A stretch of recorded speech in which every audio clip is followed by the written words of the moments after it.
नमस्कार. अक्कलकोटस्थ श्री स्वामी समर्थ महाराजांची आद्य बखर. प्रकाशक धार्मिक प्रकाशन संस्था. अभिवाचन अदिती पालीमकर. भाग 36. श्री स्वामी समर्थ. जय जय स्वामी समर्थ. श्री स्वामी समर्थ. 2-3 दिवसांनी अश्विन शुद्ध दशमी आली. विजयादशमीला त्या दिवशी मंगळवार होता. श्री दत्तमूर्तींना नैवेद्य उत्तम प्रकारे करण्यास गणपतरावास सांगून त्यांनी तयार करून मंगळवारी प्रातःकाळी सूर्योदयापूर्वी तो समर्पणही केला. मला उठायला उशीर झाल्यामुळे स्नान न करता तसाच दर्शनाला गेलो. विडा दक्षिणा पुढे ठेवावी तो त्रयमूर्ती दत्तराज गुरु म्हणाले. आजचे सर्व पदार्थ उत्तम झाले. पोट भरलं. हे ऐकून माझी पूर्ण खात्री झाली. तांबूल दक्षिणा पुढे ठेवून नमस्कार केला. सायंकाळी श्री स्वामी महाराज आणि श्रीमंत अक्कलकोटचे राजेसाहेब यांची स्वारी बंब गार्डन साहेबासहित शमीपूजनास निघाली. शमीपूजन होऊन आल्यानंतर श्री स्वामी महाराज दर्शन देऊन राजवाड्यात गेले. ते 2-4 दिवस बाहेर आले नाहीत. अश्विन शुद्ध त्रयोदशीला शुक्रवारी समर्थ राजवाड्यातील ओट्यावर विराजमान असता सर्वांना दर्शन झालं. मीही चरणमस्तक ठेवून जाण्याची आज्ञा मागितली. तेव्हा 2 चिकण्या सुपाऱ्या आणि 1 तराजूचा फद्या समर्थांनी प्रसाद घेऊन जाण्यास सांगितलं. असा हा पूर्ण ब्रह्म स्वामी समर्थांच्या दत्तरूपी अवतार लीला किती म्हणून वर्णन कराव्यात. या विजयादशमीला एकतर राजेसाहेबांची स्वारी आणि स्वामी महाराजांची स्वारी यांचा मोठा समारंभ पाहण्यासारखा होता आणि हजारो लोक दर्शनाला आलेले होते. एक सातारा जिल्ह्यातील राहणारे गृहस्थ पांडुरंग केशव नावाचे बडोद्याकडे नोकरीवर असताना त्यांना श्री अक्कलकोटच्या स्वामी महाराजांची फार भक्ती लागली. पुढे ते रजेवर देशी गेले. त्यामुळे अक्कलकोटला स्वामी दर्शनाकरता गेलो होतो आणि स्वामी महाराजांनी पांडुरंग केशव पटवर्धन यांना विचारलं की तुमच्या बडोद्यापासून नर्मदा किती लांब आहे? तिकडे आंब्याची झाडं आहेत ना, त्या आंब्याची पानं आम्हाला आणून द्याल काय? नंतर पटवर्धनानं होय म्हणून उत्तर दिलं. मग का हो, तुमच्या तोंडात दात आहेत तितकी वर्ष राहाल, असं समर्थांनी भाषण करून पांडवाच्या पदरात प्रसाद 3 वेळा टाकला आणि पुन्हा परत घेतला आणि श्री समर्थ पांडुरंगाला बोलले, तुला प्रसाद 8 वर्षापूर्वी दिला आहे. ती आठवण पांडुरंगाला होताच श्री समर्थचरणी अनन्य साष्टांग नमन करून आज्ञा घेऊन तो बडोद्याला परत गेला आणि नर्मदा काठच्या आंब्याची पानं श्री स्वामी महाराजांकडे पाठवली. पुढे 3 वर्षांनंतर पांडुरंग पटवर्धन याची प्रकृती बिघडून तो स्वामी महाराजांच्या भावी वचनानुरूप वयाच्या 32व्या वर्षी डभाई गावात भाद्रपद शुद्ध चतुर्दशीला वारला. मरणाच्या पूर्वी समर्थांनी पांडुरंगाला प्रत्यक्ष दर्शन दिलं होतं. समर्थांच्या वचनाची खात्री अनुभव आल्यावर निशंक होता. एक संन्यासी किमया करण्याच्या नादात फार दिवस फिरत होता. त्यानं किमया सिद्ध होण्याच्या कामात हजारो साधू, गोसावी, सिद्ध, संन्यासी, जती, फकीर वगैरे लोकांचा समागम करून किमया साधली, असं तो लोकांना सांगत असे. या संन्याशाने यतिधर्माचा किंवा यतिधर्माप्रमाणे छंदात 3 तप आयुष्य घालवलं. याचे पूर्वाश्रमातील व्यवहार निरनिराळ्या तऱ्हेचे असल्याबद्दल त्याच्या जवळील शिष्यमंडळी सांगत होती. या संन्याशाजवळ 25 मनुष्य आणि 2 घोडे होते. शिवाय एक साधे बैलाची गाडी काही दिवस होती. हा मोठमोठ्या शहरात आणि बागेत हवेशीर जागेत राहत असे. हा सुरूपासून मिजासी होता. मिष्टान्न भोजना वाचून याचा 1 दिवसही गेला नसेल असं त्याच्या भोजनाच्या थाटावरून सहज वाटत असे. किमया संबंधात याचं बोलणं चित्तवेधक आणि इतकं सफाईचं होतं की कित्येक श्रीमंत विद्वान ब्राह्मण, साधू, वाणी, मराठे आणि मुसलमान वगैरे लोक त्याच्या भाषणात तर्क न करता गर्क होत असत. कित्येक तर किमयाचा चमत्कार पाहण्यापुरते शिष्यही बनत असत. याला हिंदुस्थानी, मराठी आणि मुसलमान अशा 3 भाषा चांगल्या बोलता येत होत्या. आम्ही पंजाब देशचे आहो असे तो स्वतः सांगत असे. याचे किमया विषयात कोणी विरुद्ध बोलू लागल्यास तो अमर्याद शिव्या देत असे आणि प्रसंगवशात एखाद्यास पुरेपुरे नको, चुकलो माफ करा, पाया पडतो, आपण म्हणता तेच खरे आहे असे वचन तो वरचेवर म्हणे. तोपर्यंत देखील मारीत असे.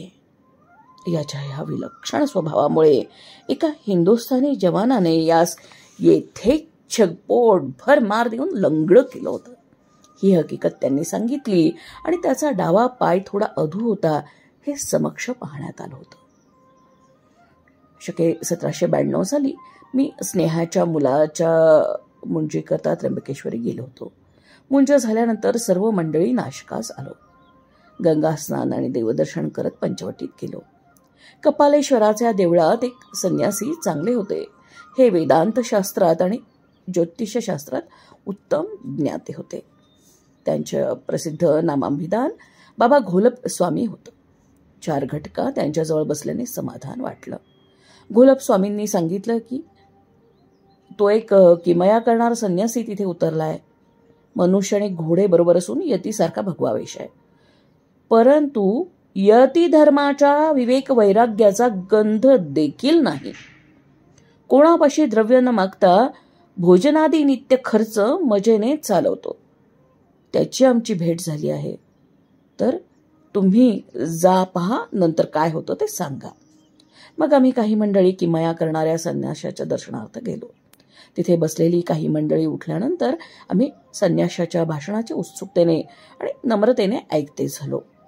त्या प्रसंगी तिथे नारायण शास्त्री आचार्य, विंचूरकर शास्त्री शौचे, गायधणे भट वगैरे विद्वान मंडळ बसलं होतं.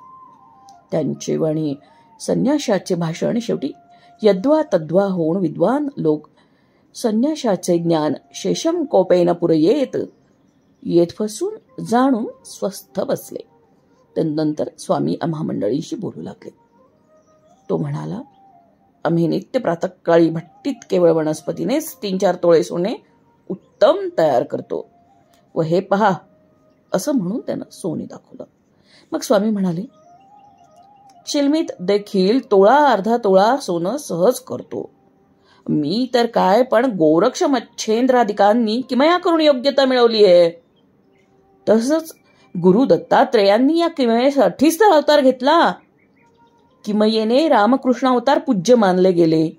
ब्रह्मदेवाने 2-3 वेळा किमया केली होती आणि विष्णूने समुद्रात एकांत बसून किमया करून पदार्थ उत्पन्न केले. शंकराने तर किमयेने चिलमीत रत्न, सोने, रुपे आणि पारद करून ठेवलाय. तात्पर्य किमया करील तोच सिद्ध, तोच योगी आणि महात्मा म्हणावा. सोनं द्रव्य नसलं म्हणजे नाना प्रकारचे वेश धारण करून पोठार्थी दारोदार भीक मागतात.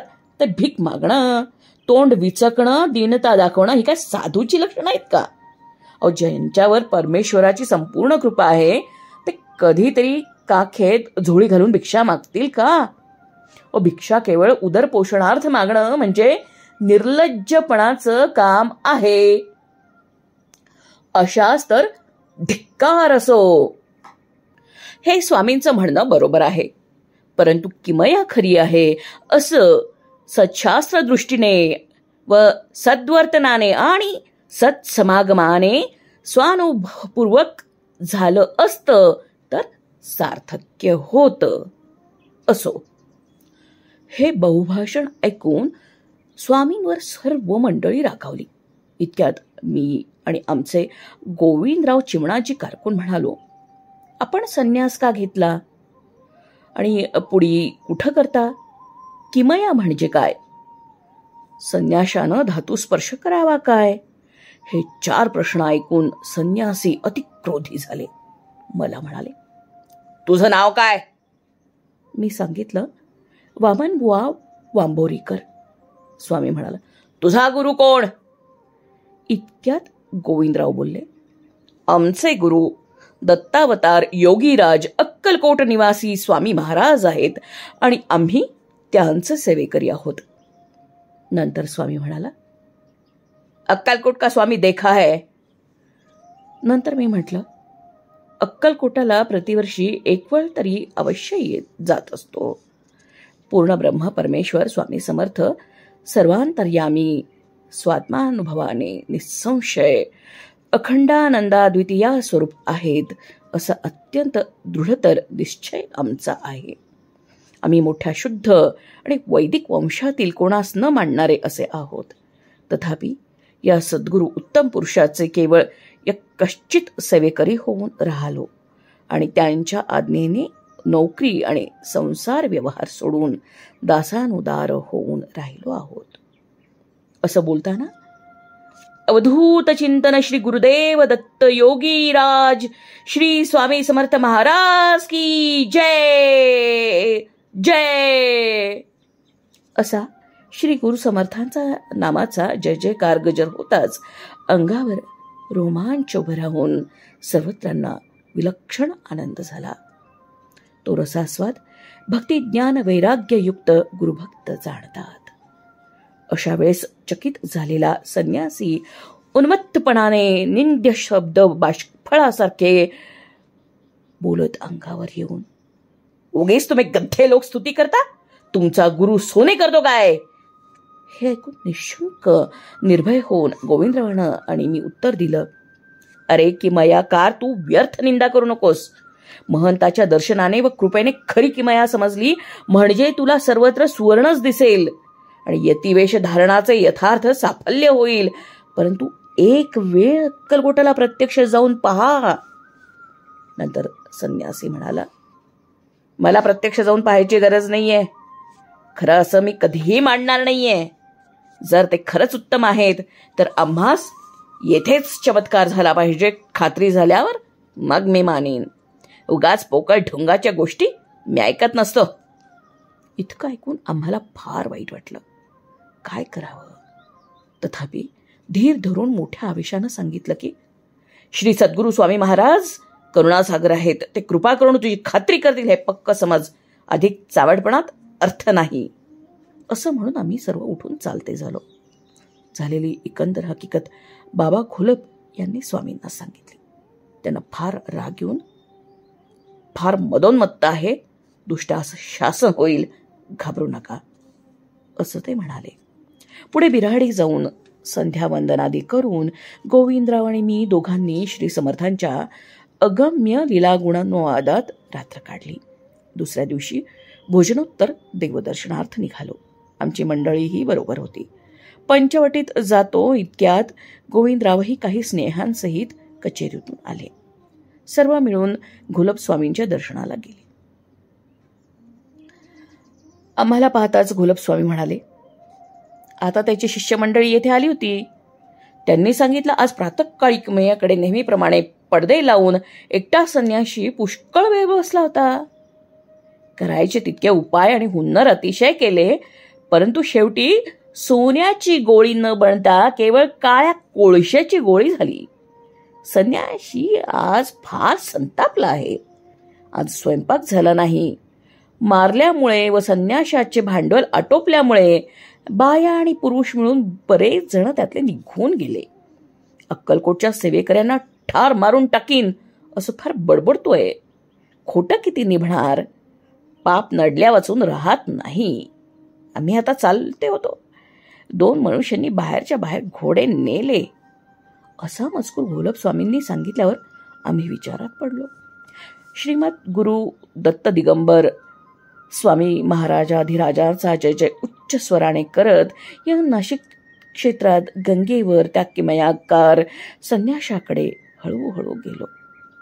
आम्हाला पाहताच एक मोठा धोंडा दोन्ही हातात घेऊन आम्हा दोघांचे डोके फोडण्यास तो आला आणि तोंडाने, तुम्हारी की मज्जावा भा, हमारा सब खात क्या ओ खड़े हो, देखो हरामखोर गद्धे, ये क्यों नहीं मरते हैं, असे वरचेवर बोलत अगदी जवळ आला. त्यावेळी या कालमूर्तीस पाहून फार भीती वाटली. अंगाला दरदर घाम सुटून थरथर कापत श्री गुरु स्वामी समर्थ. जय जय दत्तराज योगी. श्री गुरु स्वामी समर्थ. असा मुखाने अनन्य भावे करून गजराचा झपाट्याने नामघोष लावला.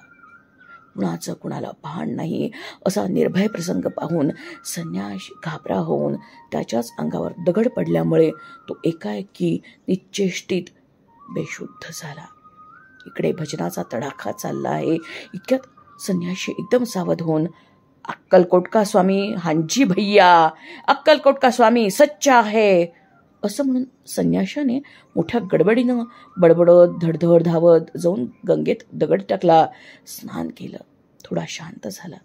मग आम्हाला हाक मारून तुम्ही अश्रान्न करो असं किंचित नम्र भाषण ऐकून आम्ही स्नान संध्या वंदन आदी केलं. नंतर आम्हाला पुन्हा अच्छा आव सेव्याधारी असं ऐकून आम्ही सर्व त्याच्या बिराडी गेलो. संन्यासी अधिकाधिक पश्चातापासहित शांत होत आहे हे पाहून मला संतोष झाला.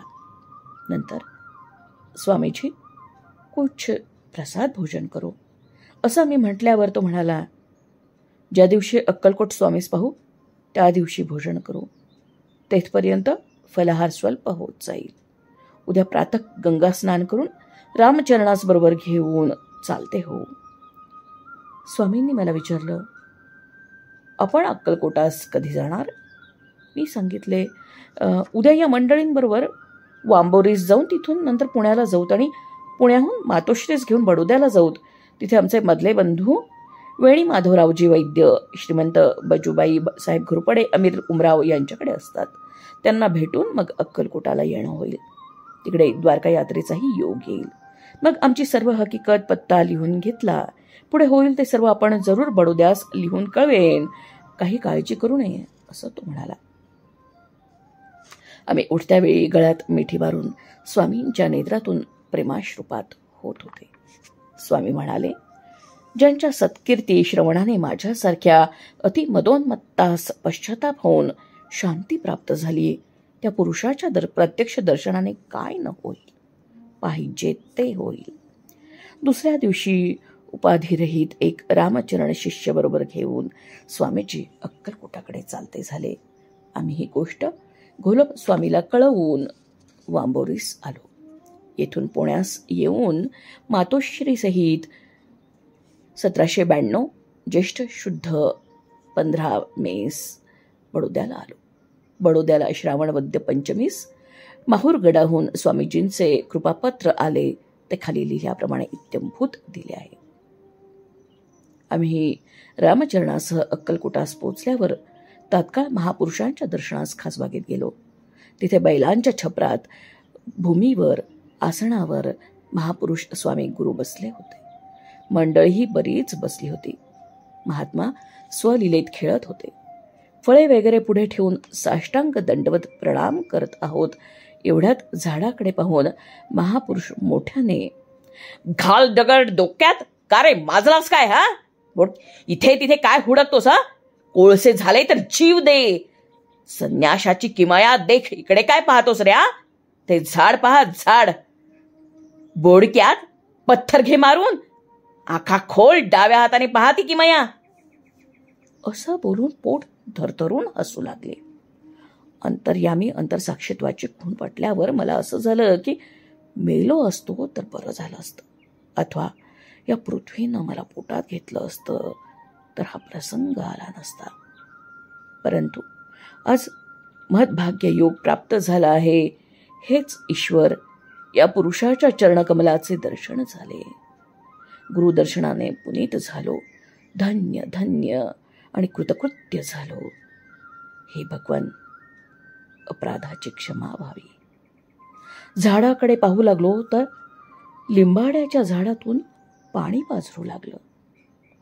पृथ्वी सोन्याप्रमाणे स्वच्छ पिवळी दिसू लागली.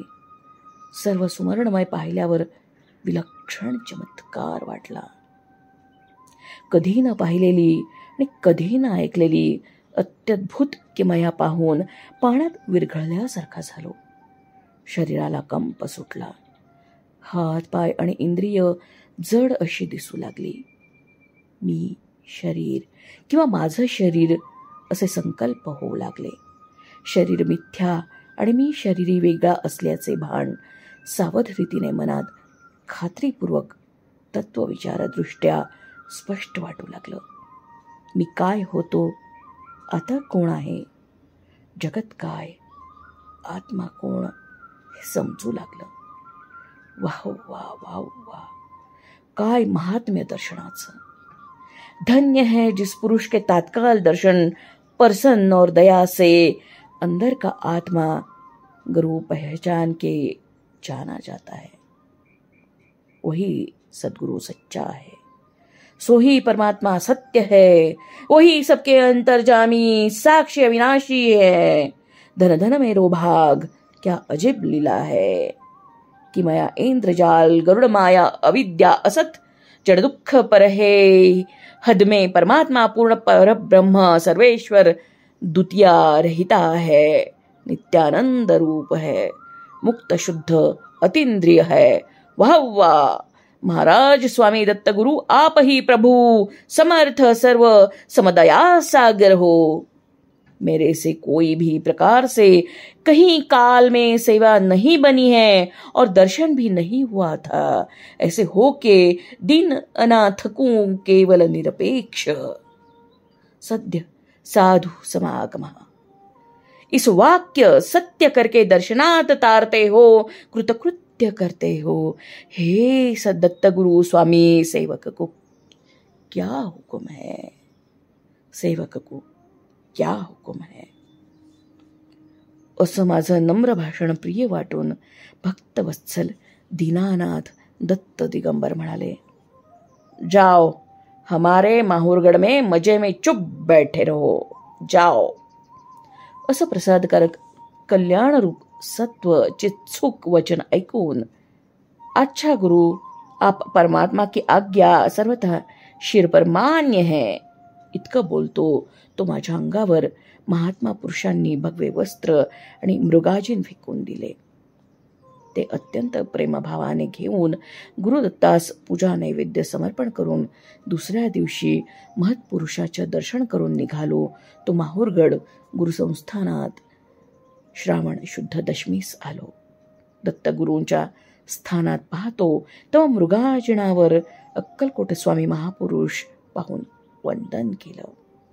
अपूर्व सर्वव्यापकपणाचा चमत्कार व साक्षात्कार पूर्ण खात्रीपूर्वक आणि निशंक झाला. खरी किमया समजून उमजली. हे दत्तगुरु, आपण अद्वितीय परमपुरुष हमारे निसंदेह स्वात्मानुभव से प्रत्यक्ष इस स्थान में पण संरक्षण करने के वास्ते बैठे हो. असे बोलता दिसेनासे झाले. जय दत्त स्वामी महाराज की जय. आम्ही येथे सुखानंदात आहोत.